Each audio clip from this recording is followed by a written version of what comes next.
Maybe you could just start off by saying, it's not just our imagination. It's been a bad year, 2022.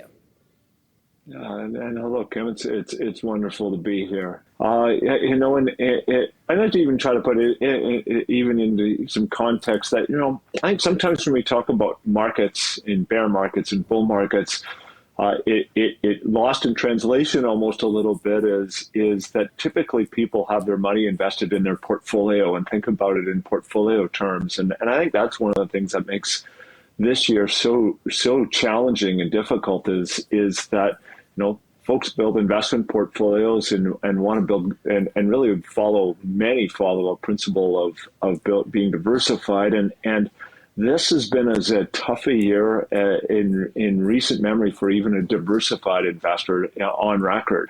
And you got to go all the way back to 1932 to find a time where the traditional 60-40 portfolio had a worst year through the first 3/4 of a year. And that gives you, I think, a really tremendous framework for investors, how difficult it's been. So from your most conservative investor, with all the difficulty with interest rates rising and what's happened in bond markets, to aggressive investors that are wholly in equity, both of them have experienced losses. If you look at kind of a traditional benchmark portfolios, if you're like all fixed income or all equity, losses are in between 10 and 15%. And regardless of one was conservative and one was far more aggressive, and that tells you just a ton of just how tough it's been. Part of it has just been inflation, which reared its ugly head in a hurry and rocketed up again. And we're watching kind of every print of every CPI right now to understand where it's going and what's happening. And I mean, I could name 16 things in a day that tell you things are moving in different directions. But do we need to prepare ourselves for a new normal and what this could be when it comes to inflation? Yeah, I think I couldn't agree with you more. Like the first one is when it comes to inflation, you can almost find whatever data point you want to show you what you think it's going to be next, and it just shows how much volatility there is in the economy right now. And so I think the starting point maybe there is almost to kind of back up a little bit and say that one of the things we have to be really careful of is recency bias here. And that is taking what's happening right now and extrapolating that forward as the new way it's always going to be. And I think a really hard kind of interesting way to look at that is if you think if we went back 6 to 9 months ago when we really started digging into inflation, what we were talking about was so much of it on the supply side, your kind of your core goods, if you will. And one of the big numbers you heard constantly was, as an example, was used car prices and how expensive they were and how difficult they were to get. And the last week we saw CarMax come out, and one of the, which is a really good way to kind of, if you wanted to say just what is the health of the used car market right now. And they came out and they missed on almost every single metric that you want to think of in the second quarter. And and if you read through the notes of what they were saying is the ability for purchaser of people to purchase used car right now is becoming a real challenge, and that's because the higher rates and bigger expenses are in household income starts to weigh things down. And we're seeing that in a lot of the areas of where we're originally the concern for inflation.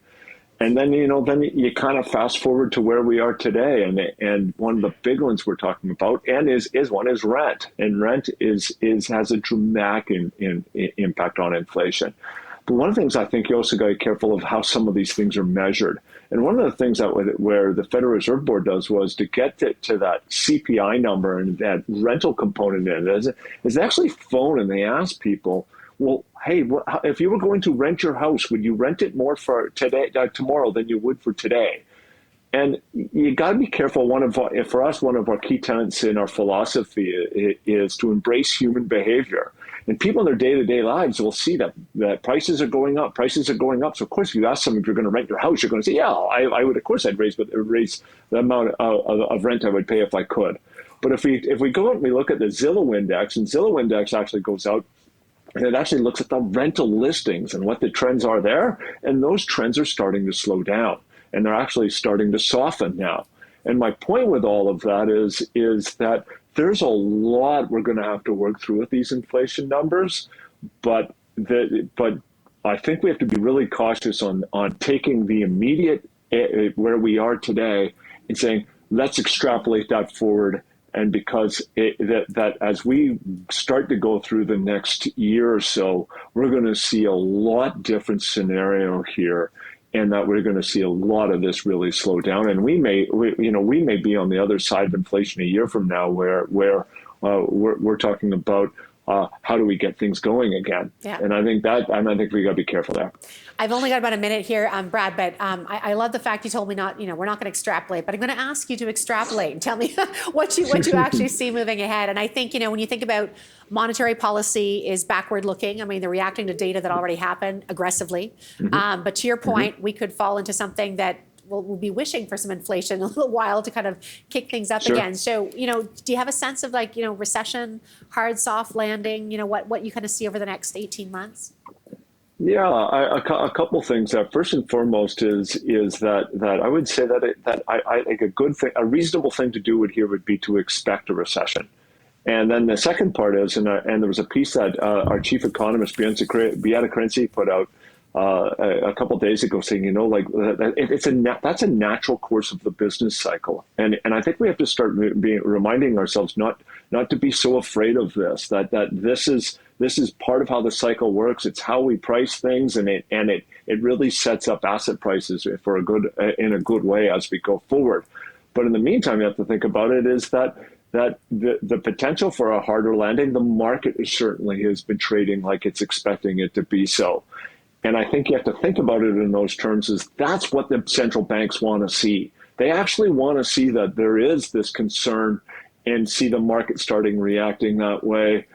Because what they were seeing in the summer was they kept saying, hey, we're serious. We want to knock inflation down. We want to slow things down. But the market wasn't listening to it. Participants in that market weren't. And so I think I would say yes to the recession. The jury's out if it's going to be hard or not, but the market is certainly there. And I think once you kind of come to terms with that, then then that should kind of dictate how you're going to build to allocate capital as you go forward. And I think that can make all the difference in the world. Let's talk about, equities, fixed income, commodities, real estate. It's been tough. Do you see more downside on the way?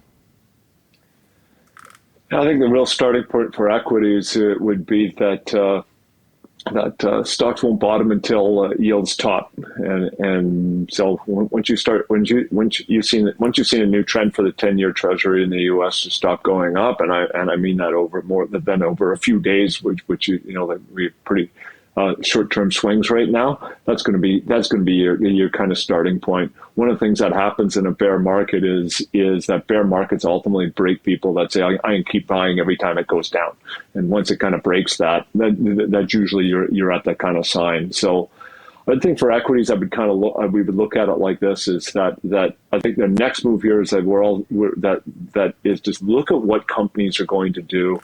We know that their earnings per share is going to start slowing down, and there's adjustments that need to be made there. So if you take a look at the S&P 500 right now and say it's trading somewhere between 16 and 17 times, and you said look, okay, what if earnings estimates come down by 5%, and that would bring a multiple down to around 15 times, which would make it about 3,300. And so that gives you probably a pretty good floor of where the S&P. You kind of look at the TSX and say it's at 12 times.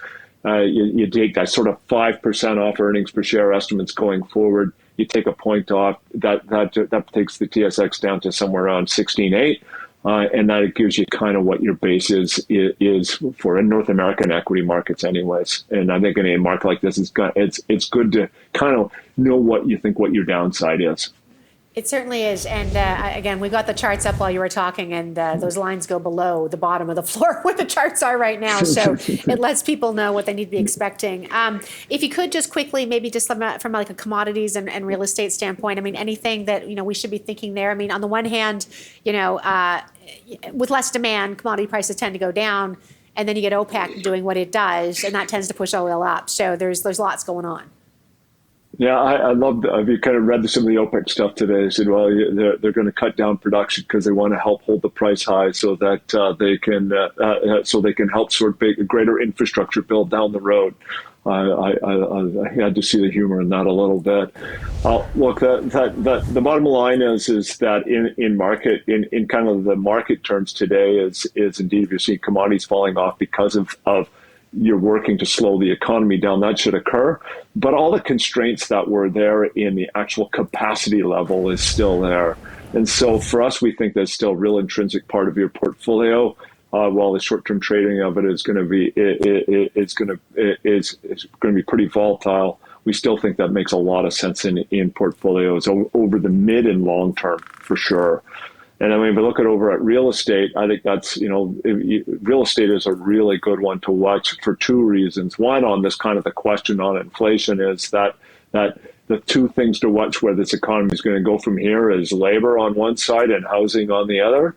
Labor, we're starting to see a few cracks there, which is a negative positive, if you will. On housing, I think most a way to look at it is that the run up that we saw through much of COVID, we're going to probably give back somewhere between 40 to 50% of that, and from peak to trough. And I think we've already seen a pretty good a part of that move already. But in that front, there's probably more to come, but that ultimately time will tell. Let me ask then, in terms of what you see in terms of, you've given us some good levels from equity markets and commodities and what you see, but let's turn it around. If people are talking to you, and I'm going to tell people, do your own research or talk to somebody like you or get some advice. How do you manage through the volatility over the next little while? Well, I think the starting point is that one of the things I think that the way I would look at the world is that this is a tremendous point right now to actually be an investor, and the difference between being an investor and one who is just in speculating which way a fixed income or an equity market is to go kind of changes everything. And so for our kind of lens is to say that if you are an investor, and why are you investing? Well, most of us, I think, we invest because we have future goals that we want to have. We want to have more money there to utilize up against those goals. And so I think that if you look at it in those terms, I think you have to actually take a look at your investment assets and go, okay, when do I want to use these assets 2 years from now, 5 years from now, and 10 years from now? And then what are my immediate needs? And then allocate up against that in that way. And if you're doing that, in that interest rates have moved up an awful lot. There's a lot of opportunity in duration or in government bonds where yields are today. And if you think, so I think there's certainly an area there where you could be building out and holding those in your portfolio. Thinking about equity markets, we think of actually how much they've moved down. If you're not going to be going out and cashing it out in the next 6 months, there's a lot of opportunities out there to build to allocate. And like currently with equity markets, we're neutral. But, we start getting to some of the levels that I talked about earlier. I would think, we would start expanding that from there and starting to move that our allocation even more to equity from this neutral that we are today. And I think really the same standpoint falls when it comes to real estate as well. And so I think my messaging in there is, and what I would say to people is that in the short term here, there's going to be more volatility. We live in volatile times right now. In investable terms, that it's in many ways, this is an environment that if you think about things more along the lines of that, it's a longer term and it's more business like. It's actually a pretty good environment.